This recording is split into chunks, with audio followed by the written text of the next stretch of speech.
En se rendant sur la tombe de son mari, une femme a découvert avec stupeur un nouveau-né. Une lettre mentionne que l'enfant est l'héritage le plus précieux de son mari.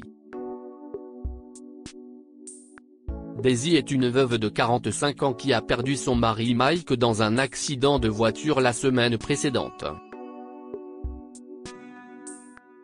Malheureusement, il ne restait plus grand-chose de lui sur les lieux de l'accident, si bien qu'ils ont dû accélérer l'enterrement. Daisy l'aimait beaucoup et a été incontrôlable les premiers jours. 7 jours après l'enterrement, elle décida de se rendre sur la tombe de son mari pour lui rendre hommage et pour s'éloigner des visiteurs qui refusaient de la laisser seule par crainte pour sa santé mentale. Daisy savait qu'il voulait bien faire, mais elle avait besoin d'un peu de temps pour surmonter sa perte. Les gens ne venaient pas près des tombes, c'est pourquoi elle décida d'y passer un peu de temps.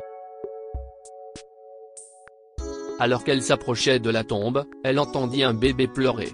Après avoir cherché la source sans la trouver, elle a continué à s'avancer vers la tombe marquée de son mari.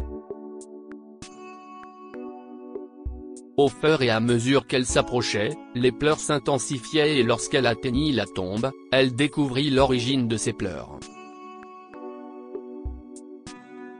Le bébé avait été déposé sur la tombe de son mari à côté d'une lettre indiquant que l'enfant était son plus grand héritage. Il s'avère que son mari avait eu une liaison pendant leur mariage, ce qui a conduit à la naissance de l'enfant. Bien sûr, Daisy ne le savait pas avant de trouver le bébé, et c'est pourquoi elle a été choquée. Elle attendit des heures pour voir la mère de l'enfant revenir, mais comme personne ne vint, elle ramena l'enfant chez elle et l'appela David. Les semaines passèrent et Daisy découvrit qu'elle était également enceinte de son mari. Lorsque son test de grossesse s'est révélé positif, elle a pleuré amèrement. Elle et son mari essayaient d'avoir un enfant depuis des années, sans succès. Elle trouvait triste qu'il soit décédé sans jamais savoir qu'il avait réussi. En même temps, c'était une raison de se réjouir, car cela signifiait qu'elle avait quelque chose pour se souvenir de lui. Lorsque l'enfant est né, elle l'a appelé Mike en l'honneur de son défunt mari et l'a élevé aux côtés de David. Daisy était toujours perplexe au sujet de David, mais cela ne l'empêchait pas de lui témoigner autant d'amour qu'à son propre enfant.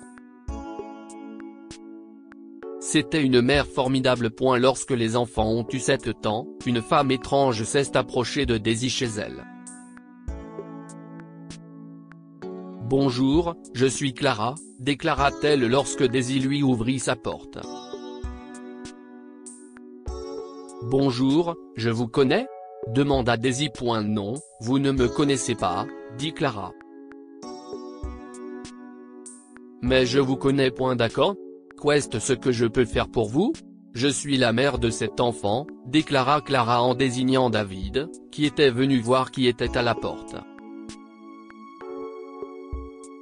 En entendant cela, Daisy l'a fait entrer à l'intérieur pour écouter ce qu'elle avait à dire. Elle ne pouvait pas s'attendre à ce qu'elle allait entendre. « J'aimerais commencer par dire que je suis vraiment désolée », déclara Clara.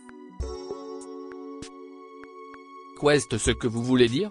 demanda Daisy. « J'avais une liaison avec votre mari avant qu'il ne meure, et cela a conduit à la naissance de David, mais après que Mike ait découvert l'existence de l'enfant, il a mis fin à notre liaison et avant toute chose, il est décédé dans ce terrible accident », répondit Clara, honteuse.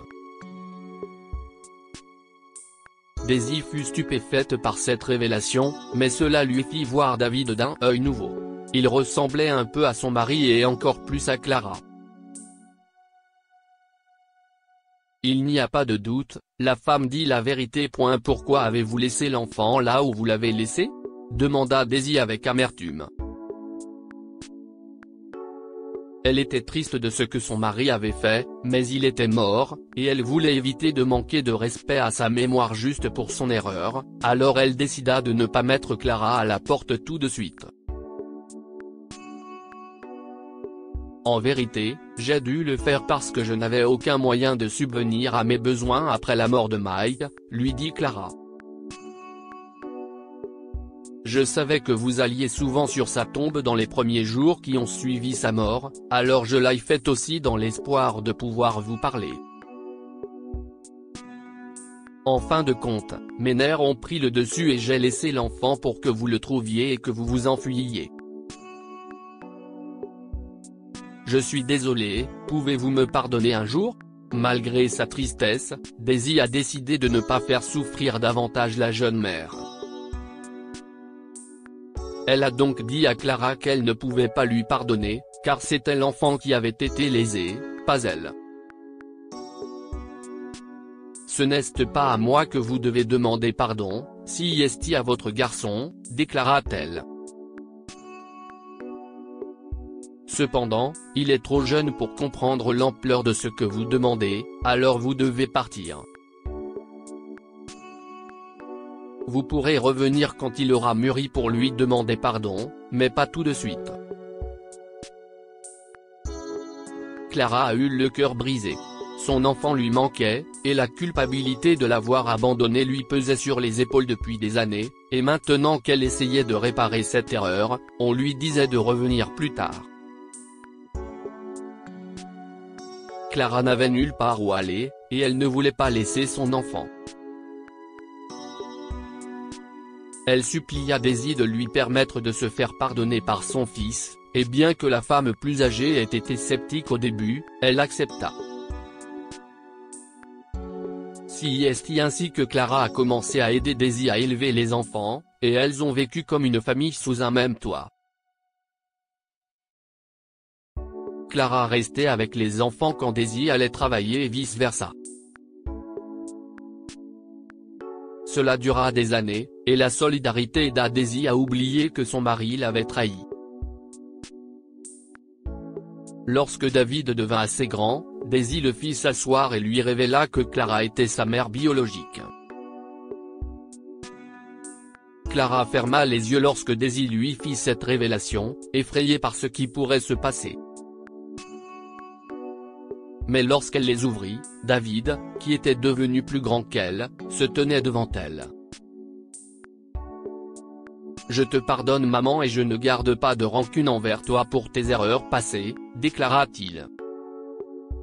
« Je suis heureux que cela se soit produit, car cela m'a donné l'occasion de rencontrer Daisy. Vous m'avez tous les deux élevé et vous avez veillé à ce que je ne manque de rien. » À partir de ce jour, ils vécurent tous heureux. Clara finit par déménager pour recommencer sa vie avec la bénédiction de son fils. Elle retrouva l'amour, mais Daisy resta veuve jusqu'à la fin de sa vie. Quoi avons-nous appris de cette histoire ? Le pardon est difficile, mais il est nécessaire. Clara a fait du tort à Daisy en couchant avec son mari et en la laissant gérer les conséquences, mais lorsqu'elle a avoué ses raisons, Daisy a été forcée d'oublier le passé et d'aller de l'avant en pardonnant à Clara et en lui donnant une chance de se racheter. Cela n'a pas été facile, mais c'était la bonne chose à faire. Il y a toujours un côté positif. Malgré la tragédie qui a entouré la naissance de David et de Mike Jr., leur existence a été une lueur d'espoir pour leur mère, en particulier pour Daisy, qui a pu tourner la page en s'occupant des enfants de Mike. Les enfants ont rapproché les deux mères et les ont aidés à panser leurs blessures, ce qui aurait pris plus de temps à se produire s'ils n'étaient pas nés. Partagez cette histoire avec vos amis. Elle pourrait égayer leur journée et les inspirer.